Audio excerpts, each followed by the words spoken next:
જય શ્રી કૃષ્ણ બાળકો, કેમ છો બધા? મજામાં તો છો ને? હું પણ મજામાં છું. તો ચાલો આજે આપણે એક સરસ મજાની વાર્તા સાંભળીએ. વાર્તાનું નામ છે સમુદ્રનું પાણી ખારું કેમ. યશવંતભાઈની આ વાર્તા છે. એમનામાંથી આપણે થોડા ઘણા ફેરફાર કરી અને આ વાર્તા સાંભળી. તો બાળકો, એક મોટું ગામ હતું. આ ગામની અંદર બંને ભાઈઓ રહેતા હતા. એક હતો મોટો, એક હતો નાનો. મોટો ભાઈ ખૂબ ધનવાન હતો અને નાનો ભાઈ ગરીબ હતો. બંને જણા અલગ અલગ રહેતા હતા. એક દિવસ એવું થયું, એક નવા વર્ષનો ઉત્સવ આવ્યો. આખું ગામ ઉત્સવ મનાવવામાં લાગી ગયું, પરંતુ નાના ભાઈના ઘરે ખાવા માટે કાંઈ ધાન્ય પણ નહીં. ત્યારે નાના ભાઈને થયું, હું મોટા ભાઈની ઘરેથી મદદ લઈ આવું થોડી. પછી તો મદદ ન મળી, એટલે નાનો ભાઈ તો નિરાશ થઈને ચાલ્યો ગયો. ચાલતો ચાલતો રસ્તામાં જતો હતો, ત્યાં એક ડોસા બાપા મળી ગયા. ડોસા બાપાએ પૂછ્યું, અરે દીકરા, ક્યાં જાય છે? બહુ નિરાશ લાગે છે. મારી એક વાત સાંભળને, મારા ઉપર આ લાકડીનો મોટો ભારો બાંધેલો છે. મારાથી હવે એનો વજન ઉચકાતો નથી. આ ભારો લઈ મારા ઘરે મૂકી જા, તો હું તને એક અદ્ભુત રસ્તો બતાવું. નાનકાએ તો ભારો માથે લીધો અને બાપાની ઘરે મૂકવા ગયો. બાપાએ એને એક મસ્ત મજાનો માલપુઓ આપ્યો. નાના ભાઈએ કહ્યું, આનું હું શું કરું? ડોસા બાપાએ કહ્યું, સાંભળ, ગામમાં મંદિરની પાછળ એક જંગલ આવેલું છે. ત્યાં એક મોટી ગુફા છે. આ ગુફાની અંદર વેત્યા માણસો રહે છે અને વેત્યા માણસોને આ માલપુઆ ખૂબ પસંદ છે. માલપુઆ માટે ગમે એ વસ્તુ તને આપવા માટે તૈયાર થઈ જશે. તારે ચેતવાનું છે, તારે કાંઈ વસ્તુ માગવાની નથી. ખાલી ફક્ત એક વસ્તુ માગવાની છે કે મને પથ્થરની ઘંટી આપો. પછી નાનકો તો માલપુઓ લઈ અને ત્યાં ગયો. જંગલમાં જઈ અને ગુફા પાસે જઈને ઊભો રહ્યો. ત્યાં ગુફાની આજુબાજુમાં તો કેટલા બધા વૈત્યાઓ, કોઈ જતા હતા અંદર, કોઈ બહાર નીકળતા હતા. અને 4-5 વૈત્યાઓ તો એક મોટું વૃક્ષનું ઝાડ લઈ અને પોતાની ગુફા તરફ લઈ જતા હતા, પરંતુ એનાથી ઉચકાતું જ નહોતું. એટલે આ ભાઈએ કહ્યું કે હું તમને મદદ કરી શકું? એટલે પેલા માણસોએ કીધું કે હા. આ ભાઈએ મદદ કરી અને એમને ઝાડ ગુફા પાસે મૂકી દીધું.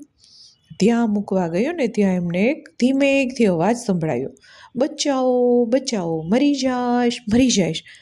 પેલા નાનકાને થયું, અવાજ ક્યાંથી આવે છે? જ્યાં એને જોયું ને ત્યાં પગ નીચે એક વેત્યો કચડાઈ ગયો હતો. અને એ કચડાઈ ગયેલો વેત્યો બીજો કોઈ નહીં, પરંતુ આ વેત્યાનો રાજા હતો, રાજકુમાર હતો. ત્યારે એમને બચાવી અને નાનકાએ હાથમાં લીધો. ત્યારે આ નાનકાઈને જોઈ અને એમને તો માલપુઓ દેખાઈ ગયો. વેત્યાના રાજાએ કીધું, અરે ભાઈ, મને માલપુઓ આપી દે. તારે એના બદલામાં જેટલું ધન જોતું હોય હું તને આપી દઉં. નાનકાએ કહ્યું, મારે તો કશું જ ધન નથી જોતું, મારે ફક્ત પથ્થરની ઘંટી જોઈએ છે. પછી તો પેલા રાજાએ તો પથ્થરની ઘંટી એમને આપી દીધી. નાનકો તો ચાલતો હતો ને ત્યારે રાજાના રાજકુમારે એમને કહ્યું, સાંભળો ભાઈ, આ ઘંટીનો ઉપયોગ જરૂર પડે ત્યારે જ કરજો હો, ખોટી રીતે ઉપયોગ નહીં કરતા. તો કે વાંધો નહીં. પછી નાનકો તો ઘંટી લઈને ઘરે ગયો. એની પત્ની રાહ જોતી હતી. પત્નીએ કહ્યું, કશું ન લાવ્યા તમે તો? ત્યારે નાનકાએ કહ્યું, ચટાઈ પાથરો ચટાઈ. પત્નીએ તો જમીન ઉપર ચટાઈ પાથરી. નાનકાએ ઘંટી નીચે મૂકી અને જે ઘંટી જમણી બાજુ ફેરવી. જેવી ઘંટી જમણી બાજુ ફેરવી, નાનકો બોલ્યો, ચોખા કાઢો ચોખા. ત્યાં તો ચોખા નીકળ્યા. નાનકાએ કહ્યું, ઘઉં કાઢો ઘઉં. ત્યાં તો ઘઉં નીકળો. નાનકાએ લોટ કાઢો લોટ. ત્યાં તો લોટ નીકળો. નાનકાએ કહ્યું કે હવે તો મારે એક મકાન મસ્ત મજાનું જોઈએ, 2-3 ઘોડા જોઈએ, એની ગમાર જોઈએ. નાનકો તો જમણી બાજુ ફેરવતો જાય ને બોલતો જાય, ફેરવતો જાય ને બોલતો જાય, ફેરવતો જાય ને બોલતો જાય. ત્યાં તો મોટું મકાન આવી ગયું, કેટલા બધા ઘોડા આવી ગયા અને ઘોડાની ગમાર પણ બની ગઈ. નાનકો તો કિંમતવાન થઈ ગયો. પછી નાનકાએ તો નવું વરસ ઉજવ્યું અને આજુબાજુના પડોશના બધા લોકોને જમવા બોલાવ્યા. મોટા ભાઈને થયું, આ નાનકો કાલે તો મારા ઘરે મદદ માગવા આવ્યો હતો અને આ રાતોરાત કેવી રીતે ધનવાન બની ગયો? નક્કી કાંઈક જાદુ લાગે છે. મોટો ભાઈ તો છાનમૂનો ઘરમાં આવી દરવાજા પાછળ સંતાઈ ગયો. ત્યારે નાનકો તો આખા ગામના લોકોને ઘરમાં જમાડતો હતો અને ઘંટી ફેરવતો જાય ને બોલતો જાય, મીઠાઈનો ટોપલો આપો ટોપલો. આવી રીતે બધું નીકળતું જાય. મોટા ભાઈને ખબર પડી ગઈ કે ગમે એમ કરી આ ઘંટી મેળવવી છે. રાત્રે બધા સૂઈ ગયા એટલે મોટો ભાઈ તો છાનમૂનો ઘરમાં ઘૂસી અને ઘંટી મેળવવા ગયો. ઘંટી લઈને તો નદીની અંદર એક નાવડીમાં બેસી ગયો, પરંતુ મીઠું લેવાનું ભૂલી ગયો.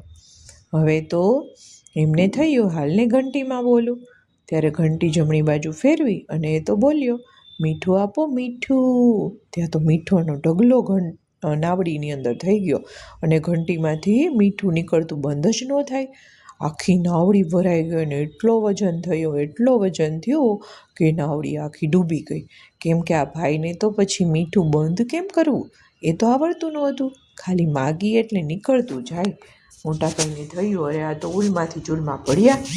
અને પછી તો મોટો ભાઈ ડૂબ્યો અને નાવડી એ ડૂબી અને મીઠું એ ડૂબી ગયું. બાળકો, તમને શું લાગે છે કે આ મોટો ભાઈ જ્યારનો ઘંટી લઈને અંદર ડૂબ્યો ને સમુદ્રમાં, ત્યારથી પાણી ખારું થઈ ગયું લાગે. કેમ કે ઘંટીનું મીઠું તો બંધ નહોતું થતું અને સમુદ્રનું પાણી ખારું બની ગયું. તો પછી મોટો ભાઈના રામ રમી ગયા. તો બાળકો આવજો. જય શ્રી કૃષ્ણ. નમો નમઃ.